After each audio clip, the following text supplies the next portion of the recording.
అంటే ఇప్పుడు ఈ రీజన్ కంటే పెనిట్రేషన్ అవ్వకపోవడానికి ఓన్లీ అమ్మాయినే ఇంత అంటే బ్లేమ్ చేయడం కరెక్ట్ అంటారా? లేకపోతే అబ్బాయి కూడా కంఫర్ట్ చూసుకోవాలి. అంటే హస్బెండ్ కూడా ఆమెకి అంత కంఫర్ట్ క్రియేట్ చేస్తే ఏమన్నా సో నేను మీకు ఇంతకు ముందు కూడా చెప్పాను. బెస్ట్ పార్ట్ ఏంటంటే వజైనిస్మస్‌కి 100% క్యూర్ చేయొచ్చు మనం. ఏదైనా కపుల్ మన దగ్గరికి వస్తే ప్రాపర్‌గా ఒక టీమ్ అప్రోచ్ ఉంటుంది. Gynaecologist, physiotherapist, psychologist. సో చాలా సార్లు మైండ్, బాడీ అనేది దే షుడ్ బి సింక్రనీలో ఉండాల సెక్షువల్ యాక్టివిటీకి. కానీ సెక్షువల్ యాక్టివిటీని మైండ్ చెప్పిన పెనిట్రేషన్ అవ్వాలి. కానీ మీ థాట్స్ ఏంటి, అమ్మో ఇప్పుడు పెనిట్రేషన్ అవుతే నాకు భయం వస్తుంది. సో తెలియకుండానే కాళ్ళు దగ్గర పెట్టి వజైనల్ మజిల్స్ని ట్రై చేసాం. సో ఒక 2-3 సెషన్స్ మా దగ్గర వచ్చే పేషెంట్స్కి 2-3 సెషన్స్ సైకాలజిస్ట్ ఉంటాయి, 2-3 సెషన్స్ పెల్విక్ ఫ్లోర్, అండ్ నాతోటి వీక్లీ సెషన్స్ ఫర్ 6 వీక్స్ ఉంటాయి. సో సైకాలజిస్ట్ ఏం చేస్తారు, చిన్నప్పటి నుంచి మీకు సెక్స్ గురించి ఉన్న ఫియర్ఫుల్ థాట్స్ వాటి మీద మాట్లాడి she'll try to release those. Physiotherapist ఏం చేస్తారు, పెల్విక్ ఫ్లోర్ మజిల్స్ టైట్ ఉంటాయి కదా, సో వాటిని రిలాక్సేషన్ ఎలా చేయాలా అవి నేర్పిస్తారు. అండ్ మేము డైలేటర్ థెరపీ అంటూ ఇస్తామండి. వీక్లీ ఒక్కొక్క డైలేటర్ ఇంక్రీజ్ చేసి మా దగ్గరే will try to help them to insert the dilators in the vagina, so that గ్రాడ్యువల్గా డైలటేషన్ అవుతుంది. తర్వాత భార్యాభర్తలు కలిసి ఉండడంలో కూడా ప్రాబ్లం ఉండదు. సో నా దగ్గర వచ్చే పేషెంట్స్లో చాలామందికి మనం హెల్ప్ చేసాము, వాళ్ళు డెలివరీ చేశారు, and they are happy with the kids also.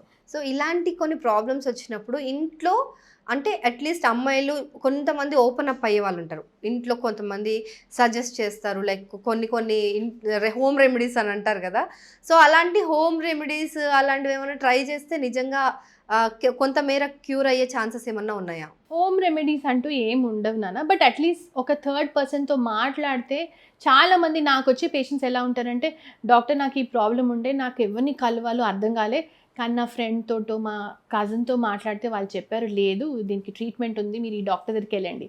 అంటే అట్లీస్ట్ మీరు ఒకరితో మాట్లాడితే మీకు తెలుస్తుంది మీరు ఒక్కరే కాదు వేరే వాళ్ళు కూడా దీంతో సఫర్ అవుతుంది అని తెలుస్తుంది. ఒక అష్యూరెన్స్ ఉంటుంది దట్ అరే నేను ఒక్కదాన్ని కాదు, ఇది కామన్. సో ఇది కంప్లీట్గా అమ్మాయికి సంబంధించిన ఇష్యూ అయినా తనకు ప్రాబ్లం తనదే ప్రాబ్లం, కానీ అంటే అబ్బాయి అంటే హస్బెండ్ కనుక కంఫర్ట్ తనకి క్రియేట్ చేయగలిగితే ఆ భయం తనకు మొదట్లోనే పోయే ఛాన్సెస్ ఉంటాయా? చాలా మంచి క్వశ్చన్ అడుగుతున్నావు సంగీత. యాక్చువల్లీ వజైనిస్మస్ పేషెంట్స్కి నేను చూసిన పేషెంట్స్లో 100%లో I would say 95 husbands play an important role. Husband చాలా సపోర్టివ్ ఉన్నారు. నాకు వచ్చే పేషెంట్స్లో చాలా మంచి సపోర్టివ్ హస్బెండ్స్. ఇప్పుడు వచ్చే జనరేషన్లో I think wife and husband are really understanding each other.